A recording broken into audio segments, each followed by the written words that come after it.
উত্তর দক্ষিণের সকল পর্যায়ের নেতৃবৃন্দকে আমি ব্যক্তিগত তরফ থেকে সংগ্রামী অভিনন্দন ও রক্তিম শুভেচ্ছা।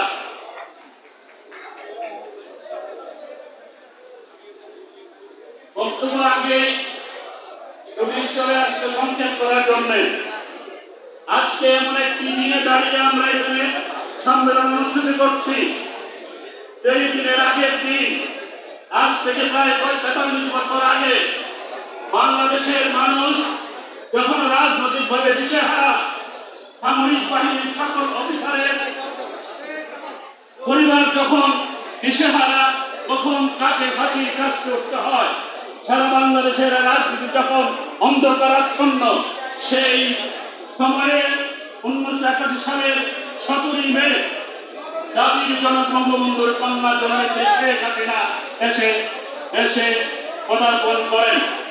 সেই থেকে হাঁটি হাঁটি পার করে এই বাংলাদেশকে সারা বাংলাদেশের জনগণের কাছে একটি শক্তিশালী জনপ্রিয় রাজনৈতিক দল হিসেবে তিনি প্রতিষ্ঠা করে আজকে 15 বছর থেকে 20 বছর অতিক্রান্ত করতে যাচ্ছে ধারাবাহিকভাবে রাষ্ট্রের ক্ষমতায়। ঠিক সেই সময়ে বঙ্গবন্ধু সৈনিক লীগের ঢাকা মহানগর উত্তর দক্ষিণে জাতীয় সম্মেলন অনুষ্ঠিত হতে যাচ্ছে। সংগ্রামী সাথী বন্ধুরা, আমরা অত্যন্ত আনন্দিত এবং গর্বিত এমন একজন নেতার মাধ্যমে আজকে বঙ্গবন্ধু সৈনিক লীগ পরিচালিত হতে যাচ্ছে।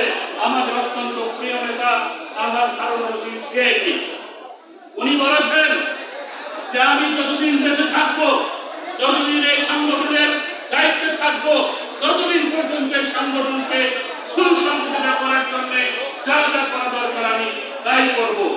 সেইভাবেই উনি সামনের দিকে এগিয়ে যাচ্ছেন। সংগ্রামী সাথী বন্ধুরা, আপনারা জানেন আজকে এই অনুষ্ঠানের প্রধান অতিথি আমাদের অত্যন্ত প্রিয় নেতা ডক্টর আব্দুল সোবহান কলাম উপস্থিত আছেন। ওনার অত্যন্ত মূল্যবান বক্তব্য আমরা সবাই শুনবো। আমাদের প্রিয় নেতা তরুণ ভাইয়ের বক্তব্য আমরা সবাই শুনবো। আমি 2-4টি কথা বলে আমি এই সংগঠনের আমার বক্তব্য শেষ করব।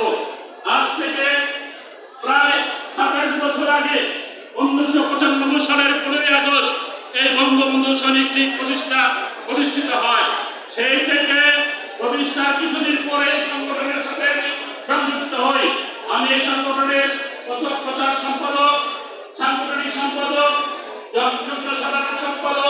সাধারণ সম্পাদক, এবং বর্তমানে সহসভাপতির দায়িত্ব পালন করছি। সংগ্রামী সাথী বন্ধুরা, আপনারা যারা এখানে এই সংগঠনের দায়িত্বে আছেন, তারা একমাত্র আদর্শ, তাদের একমাত্র আদর্শ বঙ্গবন্ধুর স্বপ্নের সোনার বাংলা নির্মাণ করা।